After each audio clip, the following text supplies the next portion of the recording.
Nakakagigil. Nakakagalit yung revelasyon mga kasama ni Gutesa tungkol sa mga dinideliver nilang mali-maletang kwarta sa mga taong pinagkatiwalaan ng taong bayan. Putang ina naman, Da Junior. Sobrang kapal ng mukha mo. Sobra. Sabi sa'yo Bangag, walang katumbas na halaga. Walang katumbas na salapi.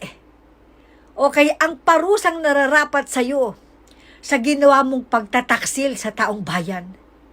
Binaboy mong Pilipinas. Tinarantado mong mga tao. Pinahirapan mong mga Pilipino. Kulang pa ang buhay mo, Bangag, para pagbayaran lahat ng kasalanan mo sa bayan. Putang ina mo. 2023 pa lang, yung Oplan pagpapatalsik nyo kay PRD dadalhin sa dahig. Nakakasa na. Ito namang mga marino, sorry no, huwag kayong magagalit sa sasabihin ko. Kaya lang putang ina, alam nyo pala, bakit wala kayong kibo? Bakit hinayaan nyo? 2026 na. Hindi nga natin alam Kumakabalik pa naman sa si PRD. Hindi natin alam. Oh my God. Baka dumating yung punto na bawian na ng buhay si PRD sa dahig.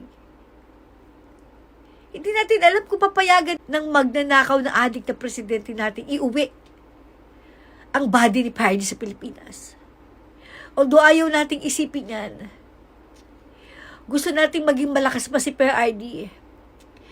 Gusto nating makita natin siyang buhay. Salubungin natin siya sa pagbabalik niya sa Pilipinas. Pero hindi natin alam kung mangyayari pa ito. Ang sa akin lang, kayong mga marino, alam nyo na pala. Bakit ganito katagal bago kayo nagsalita? Hindi ba huli na? Oh my God.